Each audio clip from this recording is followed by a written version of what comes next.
Voilà, le célèbre membre du COPOP, ou de la COPOP, je crois bien, c'est la COPOP, Colline du Popularum Progressio, une structure spécialisée ou un regroupement des mobilisateurs et des communicateurs affiliés à l'UDPS. Mardoché Mpoi est le second et dernier invité de ce Kindirect. J'ai le plaisir de le recevoir. Merci en tout cas pour cet effort grandiose que vous avez fait pour arriver ici.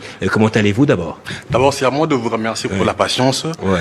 C'est quand même déplorable de constater que l'embouteillage persiste encore, en dépit de tous les efforts qui sont fournis par le gouvernement provincial. En tout cas, c'est devenu un sérieux problème pour la circulation. Ouais. Et je pense que le gouvernement provincial va devoir déployer tous les efforts nécessaires pour parvenir à régler en tout cas cette situation. Sinon, c'est pas normal en tout cas. Alors, pour ça, on rentre dans le vif du sujet directement, Mardoché Mpoi.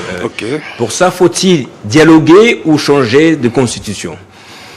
Non, mais je voudrais d'abord commencer par le dialogue, puisque c'est un sujet qui domine l'actualité présentement. Pour les embouteillages, qu'est-ce qu'il faut faire? Pour les embouteillages, en tout cas, il y a plusieurs facteurs explicatifs qui entrent en ligne de compte.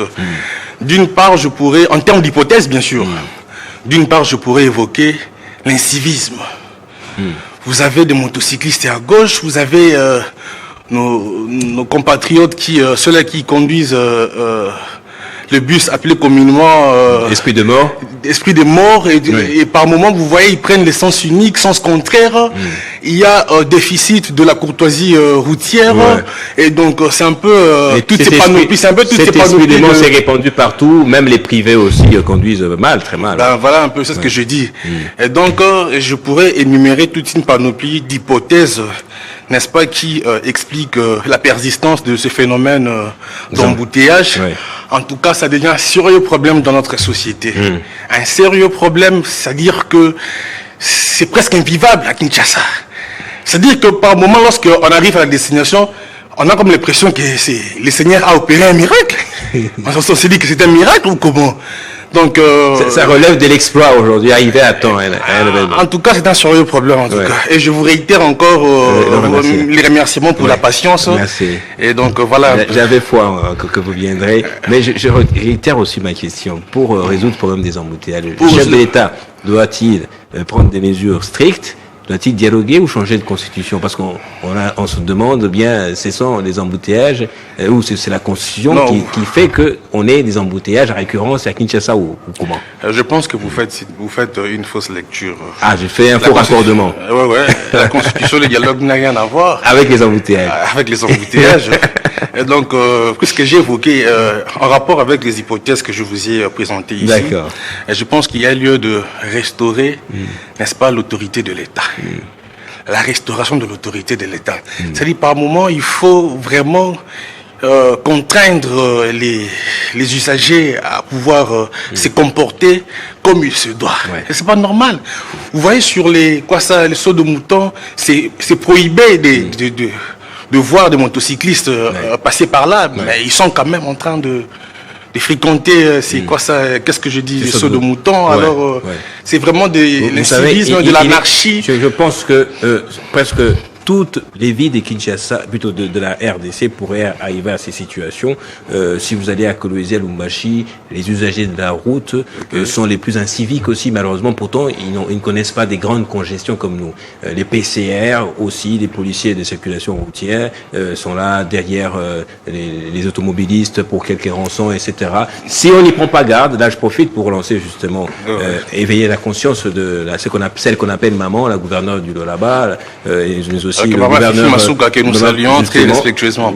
Et puis le gouverneur du Haut-Katanga de faire quelque chose, d'échanger les mentalités dès à présent, avant que le pire n'arrive. Voilà. Ma question est celle de savoir, j'ai reformulé cela, quelle est la position de la COPOP face à la question du dialogue? Bien, merci pour cette pertinente question. C'est ça même l'essentiel de mon intervention de ce soir. Alors, évidemment, au regard de la complexité de cette guerre, nous avons intérêt à traiter les causes exogènes et aussi les causes endogènes, puisqu'il s'agit d'abord d'une agression dont les véritables protagonistes manipulent certains Congolais de mauvaise qualité pour donner l'impression comme s'il s'agissait aussi d'une rébellion simultanément.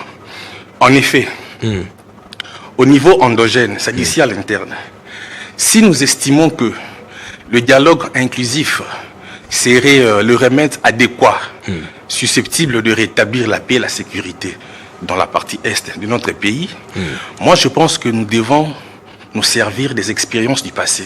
Car l'histoire politique générale de la République démocratique du Congo nous démontre suffisamment qu'il y a eu autant de dialogues inclusifs qui se sont succédés en RDC, mais qui malheureusement n'ont pas impacté positivement sur la situation sécuritaire. Alors, doit-on continuer toujours avec des dialogues inclusifs? C'est cela la grande question. Et il faudrait quoi?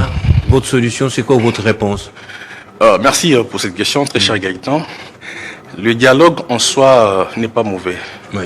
Ça relève de nos valeurs traditionnelles en tant qu'Africains, puisque nous l'avions toujours défini comme étant un moyen pacificateur des conflits interhumains. Mais seulement que nous voulons que le dialogue cesse d'être une mascarade pour les acteurs politiques qui sont, n'est-ce pas, à la recherche des postes politiques, de leur repositionnement politique pour s'enrichir derrière les dos de la population. Donc s'il y aura un dialogue cette fois-ci, il faudrait qu'il y ait un dialogue qui sera, n'est-ce pas, différent ou exceptionnel comparativement à tous les précédents qui se sont succédés dans les passés. Parce que généralement, sur la table, à l'ordre du jour, lors des dialogues, il y a la question de légitimité qui revient, il y a la question de gestion des institutions. Pensez-vous que l'ordre du jour devrait être lesquels pour que ce dialogue, si jamais il a lieu, soit différent des autres? D'abord, s'il faut évoquer un élément en termes de différence, c'est-à-dire s'il faut établir la grande différence entre l'éventuel dialogue et tous les précédents, c'est que je voudrais me baser sur la présence, la non-présence de rebelles, ceux qui ont pris les armes. Ces derniers ne peuvent pas prendre part au dialogue. Ça n'entache pas l'inclusivité du dialogue? Non, vous savez, j'aime les concepts que vous avez évoqués, inclusivité.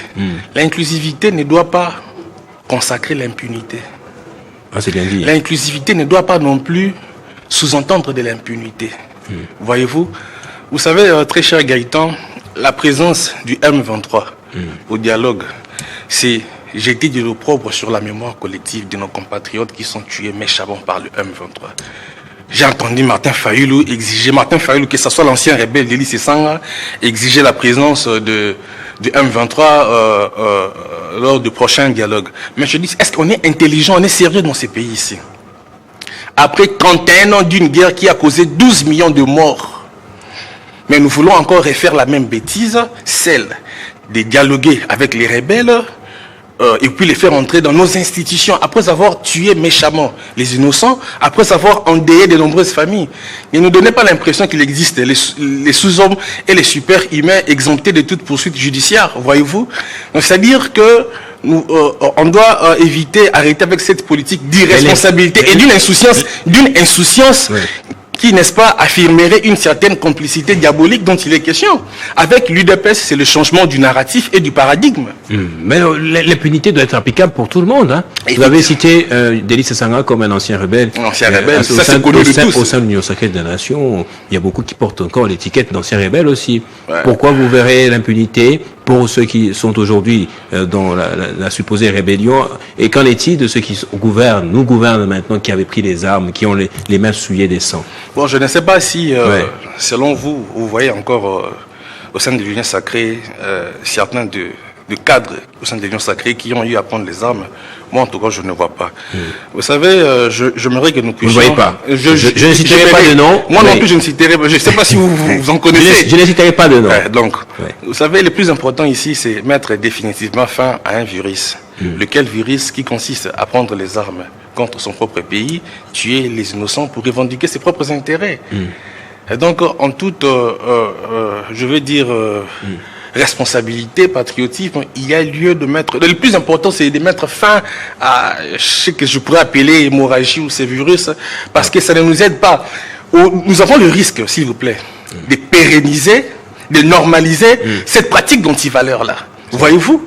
Et donc, il ne faudrait plus fouiller dans les passés, dans le sens de vouloir imputer tel ou tel autre massacre on a tout ça au sein deux de questions, ça va sacré. répondre en 30 secondes, rapidement, Marc Chempoï. L'UDPS est pour le dialogue, n'est-ce pas? Effectivement, le chef de l'État est pour le principe du dialogue. Mais le chef de l'État, sachant bien que c'est un véritable démocrate par nature, il a toujours été pour un dialogue. Est-ce qu'on peut être pour le dialogue et faire coexister également la question du référendum qui pose problème? C'est pas vouloir une chose et son contraire. Pas du tout. Les référendums, c'est parce que nous sommes en train de faire une lecture dépourvue de toute rationalité. Oui. Le référendum, c'est le peuple qui, n'est-ce pas, va, n'est-ce pas, à travers ces mécanismes-là, exercer son pouvoir, puisqu'il s'agit là d'un pouvoir illimité. Puisque je sais que vous allez me parler des matières qui sont, n'est-ce pas, reprises dans la Constitution concernant le référendum. Oui, il y en a 3, oui. Voilà, c'est ce que j'ai dit. Qu'est-ce que je dis? La souveraineté nationale qui appartient au peuple est inaliénable et illimitée. Merci. Le peuple peut se décider sur le changement de la Constitution. Merci. Ça relève exclusivement de son pouvoir le plus naturel possible. Oui. Et donc voilà. Je voudrais dire une chose extrêmement... Je dois dire... 30 secondes peut-être. Je dois dire une chose extrêmement importante. La parole du Seigneur dit ceci dans le livre des Proverbes, je crois 14, verset 34, que c'est la justice qui élève une nation. Sachant bien que dans l'insécurité, le développement est impossible. Alors, il est grand temps de comprendre que la justice doit être un pilier majeur sur lequel nous devons fonder le rétablissement de la paix et de la sécurité définitive dans ces pays ici. Ça veut dire, ceux qui ont pris les armes, les auteurs de tueries, doivent répondre devant la justice. Voyez-vous?